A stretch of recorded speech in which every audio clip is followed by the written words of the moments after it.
ተመልካቾቼ ዛሬ ልዩ የአረፋ በዓል ፕሮግራማችን ወደ እናንተ ልናደርስ ዝግጅታችንን ጨርሰናል። ቅድም ስመጣ እንግዲህ ተመልክታችሁኛል። በዚህ በግርግር ውስጥ በአረፋ ቀን ከየት እየመጣ ነው ልትሉኝ ትችላላችሁ። አሁን የምገኘው በመርካቶ እምብርት ላይ የሀደሬ ሰፈር ላይ ነው። የሀደሬ ሰፈር እንግዲህ ከተማችን አዲስ አበባ የተለያዩ ብሔር ብሔረሰቦች የሚኖሩባት ከተማ እንደመሆኗ መጠን አሁን እኛ የምንገኘው በሼህ ሀጂ አቡበከር ሸሪፍ መኖሪያ ቤት ውስጥ እንገኛለን። እዚህ ከእሳቸው የልጅ ልጆች ጋር ቆይታ የምናደርግ ይሆናል። በተለይ ደግሞ የሶስት ትውልድ ሰዎችንም አገናኝተን ጨዋታችንን በበዓል ቀን ወደ እናንተ እናደርሳለን። ከኛ ጋር ቆይታ እንድታደርጉ እንጋብዛለን። መልካም የአረፋ በዓል እንዲሆንላችሁ። ነቢ ባንቱ ነው ያለው ፈረጃ።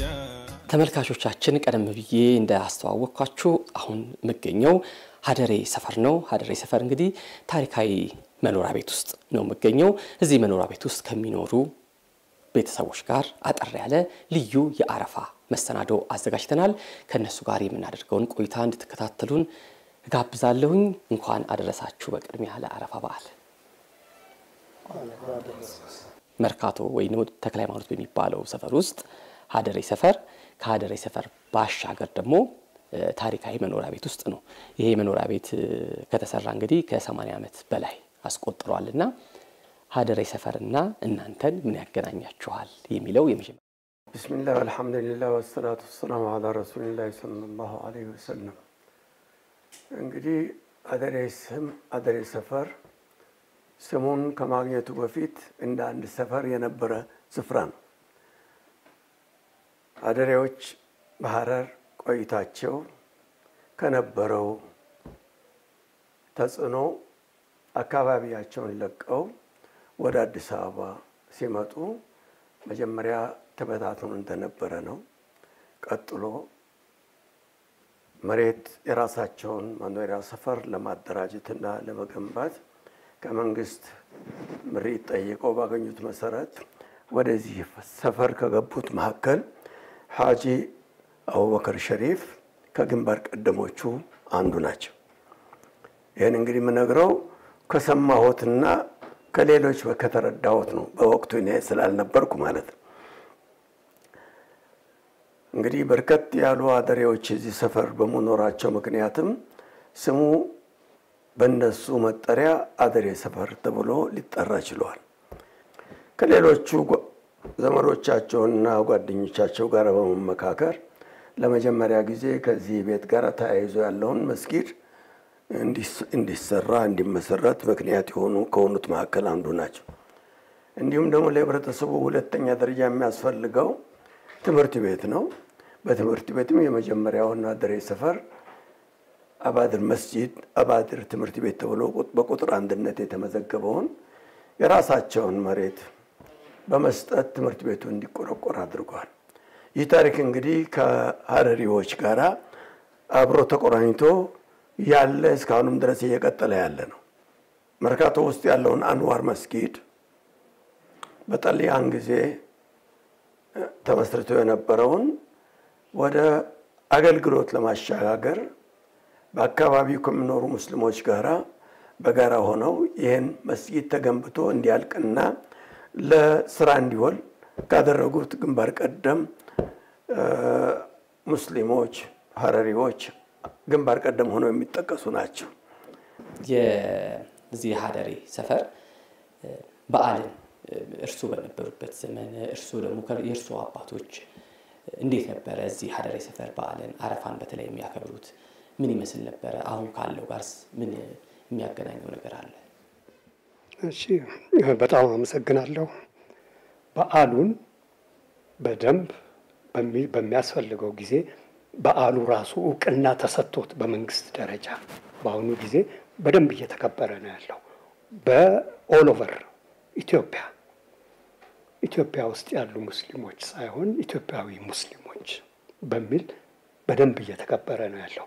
ሀደሬ ሰፈር ላይ እንዴት ይከበራል ለሚለው እውነተኛ የሃይማኖት አባቶች ኮሚትድ የሆኑ ከሐረር ይዞት የመጡትን የሃይማኖት መንፈስ ምንም ሳይሸራረፍ በእነሱ ሳይጎድል ለቀጣዩ ትውልድ ማስተላለፍ የቻሉ ናቸው። ይህንንም ከሌላው ሙስሊሙ ማህበረሰብ ጋር ተጋርቶ በእኩልነት በትምህርት ቤትም በመስጊድም በማህበራዊ ኑሮም አንድ ላይ ሼር አድርጎ በእስላሚክ ዌይ ኦፍ ላይፍ ነው ነገሮቹን ሲያስኬዱ የነበሩት። ወደዚህ ሲመጡ የተለያየ አይነት ባህል ያለበት አካባቢ ነው የመጡት። ማንነታቸው እንዳይጠፋ ግን ምንድን ነው ያደረጉት? አንድ ቦታ ላይ ተሰብስበው ማንነታቸውን እንዲጠበቅ ነው ያደረጉት። ለማንነት ደግሞ ወሳኝነት ሃይማኖትና ትምህርት ነው። ያንን ነው መጀመሪያ የገነቡት። የነሱ መሰረት ዛሬ ወደኛ ትውልድ ላይ ስትመጣ በማንነታችንን የምንኮራ ሃይማኖታችንን የምናቅ በቋንቋችን የማናፈር ራሳችንን መግለጽ የምንችል የሐረሪ ጄኔሬሽንን መፍጠር የቻሉት እነሱ ባመጡት ሰንሰለት ነው። እና አረፋ አንድ አይነት አመለካከት፣ አንድ አይነት ሃይማኖት፣ አንድ አይነት ማንነት ስላለን በዓላት ሲመጡ ተሰብስበ አንድ ላይ የምታሳልፈው ሁኔታዎች የመፈጠር እድሉ በጣም ከፍተኛ ነው። እና አረፋም ኢድም ሲመጣ ለኛ ትልቅ ትውስታ ነው ይዞልን የሚመጣው። በሐረሪ ኮሚኒቲ አረፋ ደግሞ ትንሽ ለየት የሚለው ኢድ ከጾም ወዲያ በንጋታው የሸዋል ጾምን እንጀምራለን። አረፋ ግን 3 ቀኑን ነው በዓል የምናደርገው እና ስፋት ያለው የበዓል ሂደት ስላለው አረፋ ላይ ልጅነታችንም አሁንም ልጆቻችን ከፍተኛ ትውስታ ነው ይዞ የሚያድጉት።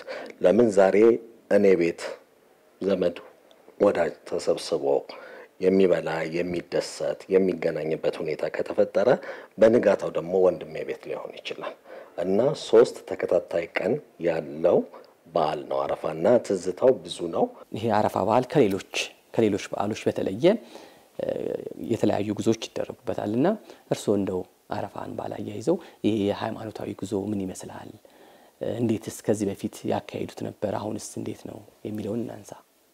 አረፋው የሚያያዘው በአመት በህይወትህ አንድ ጊዜ ችሎታው ካለ ወደ መካ ሳዑዲ አረቢያ ማለት ነው ሄዶ ጸሎትን በማድረስ 6ኛውን ወይም 5ኛውን የእስልምና እምነት ተግባር ላይ የምታወርበት ሂደት ነው። ያ ሂደት ጊዜ ይወስዳል። ከዚህ ተጉዘ የምትሄድበት ጊዜ አለ። ወሩ ከገባ ጊዜ ጀምሮ ደግሞ እስከ 10ኛው ቀን ድረስ ሽማግሌዎች በጾም የሚያሳልፉት ጊዜ ነው። ከዛ የሐጅ ስነ ስርዓቶችን የምታከብርበት ሁኔታ ነው። እንግዲህ ሐጅ ቀን ማነው የአረፋ ቀን ሲመጣ ሳዑዲ አረቢያ ላይ መካ ላይ መዲና ላይ የሚደረጉትን ጸሎት ስርዓቶች ካጠናቀቅ በኋላ ያ እንደ ትግል ነው ልትወስደው ትችላለህ። በጣም አድካሚ ጉዞ ነው። የምትሄድባቸው ቦታዎች የተለያዩ ናቸው። ጊዜው ፀሐይ ነው። ተራራ ላይ መውጣት አለ። ድንጋይ የምትወረወርበት ቦታ አለ። ራሱን የቻሉ ስርዓቶች አሉ። ያ ሁሉ ስርዓቶችን በምታጠናቅበት ጊዜ ትደክማለህ። ከደከምክ በኋላ የምታርፍበት ቀን ነው የሚሆነው። እርስ በርስ ያለውን ሃይማኖቱ የሚያዘውን ዝምድናን ማጥበቅ አለባችሁ ብሎ ሃይማኖቱ ያዛል። ይሄን አንድም ኤክስፕሬስ የምታደርግበት መንገድ ደግሞ አረፋው ሲመጣ የበለጠ የምትተሳሰርበት ሁኔታን ይፈጥራልና ትልቅ በዓል ነው። እንግዲህ ነሺዳ አሁን ላይ ያለበት የራሱ ስልት አለው። በመካከለኛው ዘመን ላይም እንደዛው አለውና መጀመሪያ ላይ አሁን ያደር የመጣው ለውጥ ምን እንዴት ያዩታል? ከሃይማኖታዊ አንፃር ትምህርት ቤት ገና ስትገባና ስትማር ነሺዳል እንግዲህ ጸሎት አድርጎ ነው አይደለም በሌላው የሚገባው። እዚህ ደግሞ ነሺዳ አድርገህ ነው የምትገባው። እንግዲህ ያው ጸሎት ጋራ የተያያዘ አይነት ነሺዳ ነበር። ከዛ ተማሪዎችን የማደፋፈርና ሁሉም ወደ ትምህርት ቤት ገብቶ ትምህርቱን እንዲከታተል ለማድረግ የምታደርጋቸው ነሺዳ አይነቶች ነበሩ። እኔ ብዙዎቹን እስከዛሬ ድረስ እናውቃቸዋለን። እሱን እየዘመርን ነው የምንሄደው። ይሄን የሚሰራ ተማሪ በሙሉ ተማሪዎችን ወደ ትምህርት ቤት እንዲገቡ ወደ መድረሳ እንዲመጡ የሚገፋፋ ነበር። ከዛ ወደ ሃይ ስኩል ስትገባ ደግሞ ይለወጣል።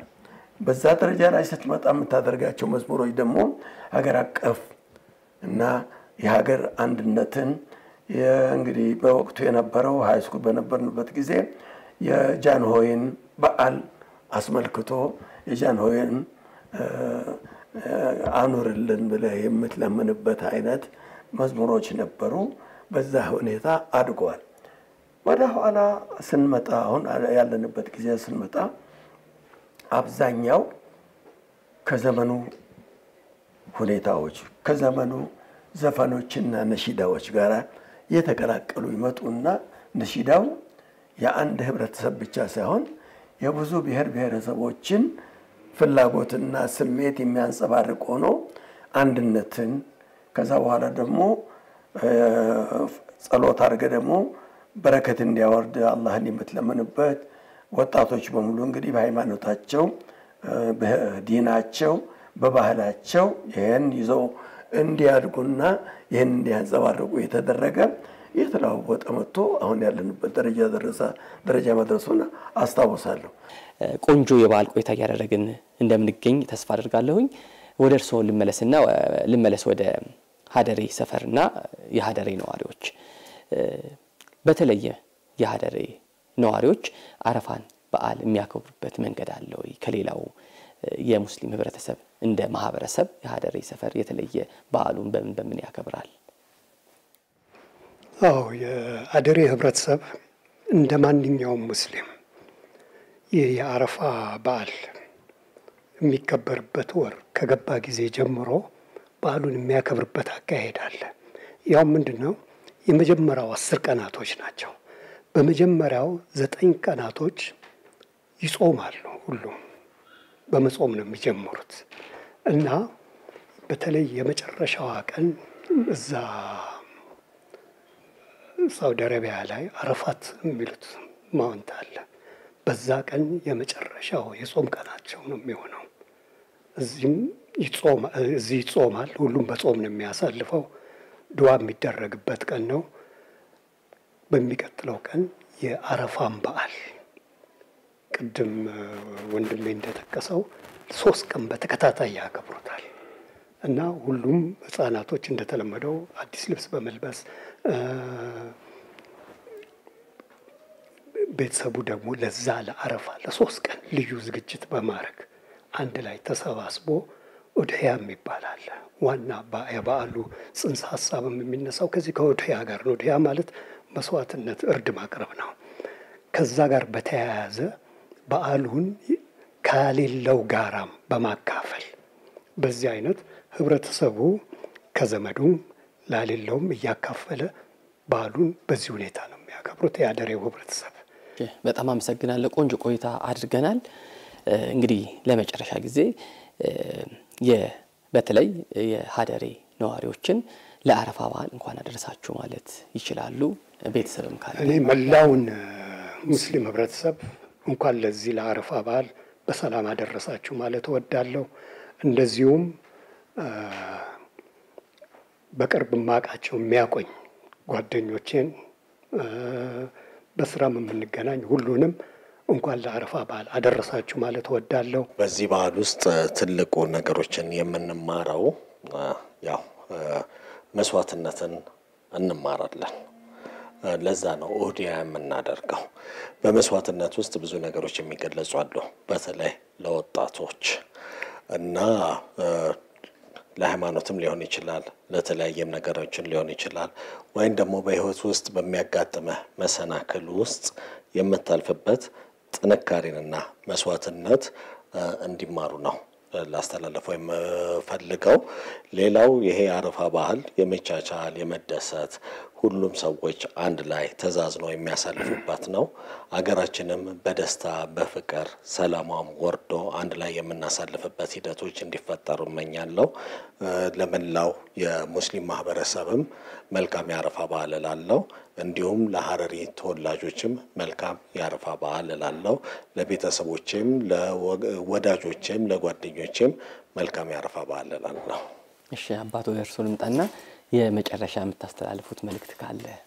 ህብረተሰቦች ሙስሊም ህብረተሰቦች በሙሉ እንኳን ለአረፋ በዓል አደረሳችሁ። በዓሉን የደስታ የፍስሐ መልካም ስራ መስራ ጊዜ ያርግላችሁ ብዬ በዚሁ ጨርሳለሁ። እሺ በጣም ነው የምናመሰግነው። በዚህ በተለምዶ የሀደሬ ሰፈር በሚባለው የሀጂ አብዱራህማን መኖሪያ ቤት ውስጥ ተገኝተን ያደረግነው ልዩ የአረፋ የበዓል ቆይታ ይህን ይመስል ነበረ። ከኛ ጋር ስላደረጋችሁ ቆይታችሁን በጣም እናመሰግናለን።